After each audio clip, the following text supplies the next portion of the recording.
अस्सलाम वालेकुम वीवर्स, अल्लाहुम्मा सल्ली अला मुहम्मद व आले मुहम्मद। तमाम वकला बरदरी के लिए पंजाब बार कौंसिल की जानिब से अहम प्रेस रिलीज़ 25 अप्रैल 2026 बरोज़ हफ्ता को जारी की गई। इस प्रेस के मुताबिक 23 अप्रैल 2026 को जो जनाब मोहतरम डिस्ट्रिक्ट बार एसोसिएशन फैसलाबाद में डिस्पेंसर कमेटी ने वकला के खिलाफ मसूल होने वाली एप्लीकेशन पर समाअत की, इस वाले से अपडेट किया जाएगा। इस प्रेस रिलीज़ के मुताबिक वकला अदारों के ज़रिए एहतसाब के अमल को यकीनी बनाने के लिए 23 अप्रैल 2026 को dispenser committee Punjab bar council की meeting district bar association Faisalabad में जनाब chairman dispenser committee Punjab bar council Abbas Ali Chaddar, मेंबरान मोहम्मद जाहिद खान कच्ची, काशिफ मंजूर चौधरी, मुजतबा हसन, सैयद हसन, अब्बास हमदानी, मेंबरान dispensary committee Punjab bar council के रूबरू मुनक़द हुई। मीटिंग का आगाज़ कुरान पाक की तलावत से किया गया। मीटिंग में वकला के खिलाफ साइलिन की तरफ से 93 दरखास्तों पर समाअत हुई, जिसमें कमेटी ने मुतफ़क्का तौर पर फैसला करते हुए 3 वकला के लाइसेंस को सस्पेंड किया, जबकि 5 वकला को शो काज के नोटिस जारी कर दिए गए और 17 एप्लीकेशंस को जनाब मोहतरम खारिज कर दिया गया, जबकि बाकी तमाम केसेस को अगली तारीख 21 मई 2026 तक मुलतवी कर दिया गया।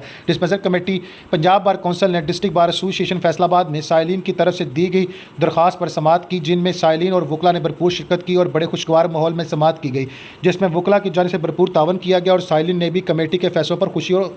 अतमाद का इज़हार किया। Chairman dispensary committee Punjab bar council ने मीटिंग के अख्ताम पर अपने ख्यालात का इज़हार किया कि मुस्तकबिल में कमेटी अपने फ़राइज़ एहसन तरीके से सर अंजाम देगी और इंसाफ की फराहमी को यकीनी बनाती रहेगी। सेक्रेटरी जनाब मोहतरम पंजाब बार कौंसिल लाहौर की जानिब से जारी करदा प्रेस रिलीज़।